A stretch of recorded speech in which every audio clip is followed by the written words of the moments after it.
उमर खालिद की जमानत याचिका इसलिए खारिज की जा रही है क्योंकि जो न्यायाधीश ये फैसला दे रहे हैं उन्हें रिटायरमेंट के बाद किसी पद यह लाभ की उम्मीद है कि अदालतें अब निष्पक्ष न्याय देने की बजाय सत्ता के इशारों पर चलने लगी हैं। ये सवाल अब सिर्फ आम जनता ही नहीं बल्कि देश के वरिष्ठ वकील और प्रसिद्ध अभिनेता भी खुले तौर पर उठा रहे हैं। प्रशांत भूषण जैसे वरिष्ठ वकील और प्रकाश राज जैसे कलाकार सोशल मीडिया पर पूछ रहे हैं कि जिन न्यायमूर्तियों ने सालों से बिना ट्रायल जेल में बंद एक व्यक्ति को जमानत नहीं दी, उन्हें अब रिटायरमेंट के बाद कौन सा पद मिलेगा और क्या यही असली वजह है कि उन्हें बेल नहीं दी जा रही। जब न्याय का तराजू झुकता हुआ दिखाई देने लगे और फैसलों के पीछे नियत पर सवाल उठने लगे तो लोकतंत्र का भरोसा डगमगाने लगता है। अब जब उमर खालिद की याचिका पर फैसला देने वाली जस्टिस शैलेंद्र कौर रिटायर हो रही हैं, तो लोगों की नजरें इस पर टिकी हैं कि क्या वो किसी नई सरकारी नियुक्ति में दिखाई देंगी। अगर ऐसा होता है तो ये सवाल और भी ज्यादा बड़ा हो जाएगा कि क्या उमर खालिद की बेल को रोकना सिर्फ कानून का मामला था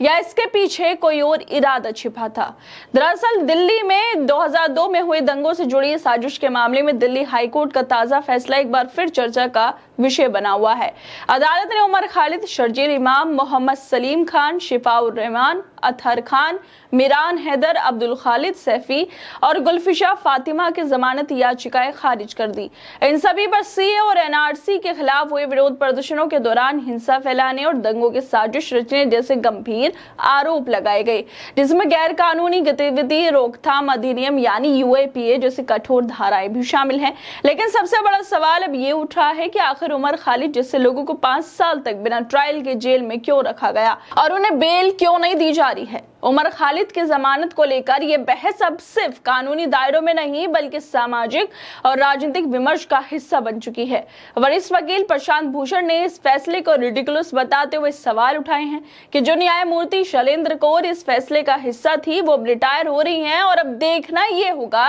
कि रिटायरमेंट के बाद उन्हें कौन सी पोस्ट दी जाती है। क्या ये सिर्फ कोइंसिडेंस है या फिर ये तयशुदा योजना के तहत फैसले लिए जा रहे हैं। यही सवाल अब सोशल मीडिया पर तेजी से उठ रहे हैं कि क्या इस तरह के कड़े फैसले लेने वालों को बाद में किसी विशेष पद या इनाम से नवाजा जाएगा। एक और अदालत कहती है कि शांतिपूर्ण प्रदर्शन और भाषण देना अनुच्छेद 19(1)(a) के तहत अधिकार है, लेकिन उच्च न्यायालय ने कहा है कि शांतिपूर्ण विरोध प्रदर्शन में भाग लेना और सार्वजनिक सभाओं में भाषण देने का अधिकार अनुच्छेद 19(1)(a) के तहत संरक्षित है, लेकिन इसका गलत तरीके से इस्तेमाल नहीं किया जा सकता। न्यायमूर्ति नवीन चावला और न्यायमूर्ति शैलेंद्र कौर की पीठ ने 133 पृष्ठों के अपने फैसले में कहा है कि यह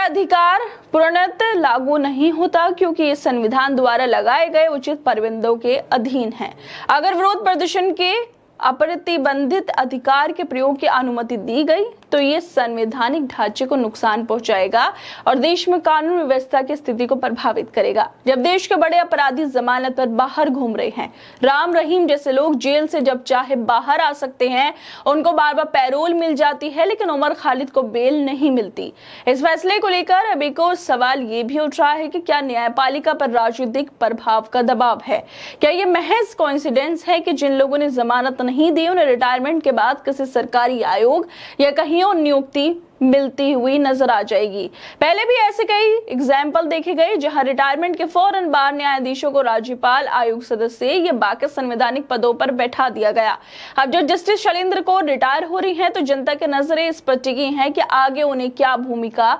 दी जा सकती है। और इसी को लेकर प्रशांत भूषण वरिष्ठ वकील लिखते हैं कि जस्टिस शैलेंद्र कौर जिन्होंने उमर खालिद और बाकी को जमानत देने से इंकार करते हुए एक अजीब फैसला सुनाया था, जबकि वो 5 साल से बिना ट्रायल जेल में है, आज रिटायर हो रही हैं। अब देखना यह है कि रिटायरमेंट के बाद उन्हें कौन सी पोस्ट दी जाती है। प्रशांत भूषण के ट्वीट को रिट्वीट करते हुए प्रकाश राज ने कहा कि बिल्कुल पहले से तय जैसा इस आश्रम में न्याय व्यवस्था की हालत अब ऐसी ही हो गई है। अब सबसे बड़ा सवाल यही उठता है कि क्या वाकई हमारे देश की न्यायपालिका पर सरकार या सत्ता का कोई दबाव होता है, तो स्वतंत्रता और निष्पक्षता नहीं दिखा पाते जिनकी उनसे उम्मीद की जाती है। जब फैसले जनहित या न्याय की भावना से ज्यादा इस सोच से प्रभावित लगने लगे कि रिटायरमेंट के बाद क्या मिलेगा, तब न्याय व्यवस्था पर लोगों का भरोसा कमजोर पड़ने लगता है। अगर कोई जज फैसला देने से पहले ये सोचता है कि उसके बाद उसे कौन सी कुर्सी मिल सकती है, तो फिर आम नागरिक कहां जाएंगे? इससे न्याय मांगेंगे। न्यायपालिका को अपने भीतर झांकने और खुद से ये सवाल पूछने की जरूरत है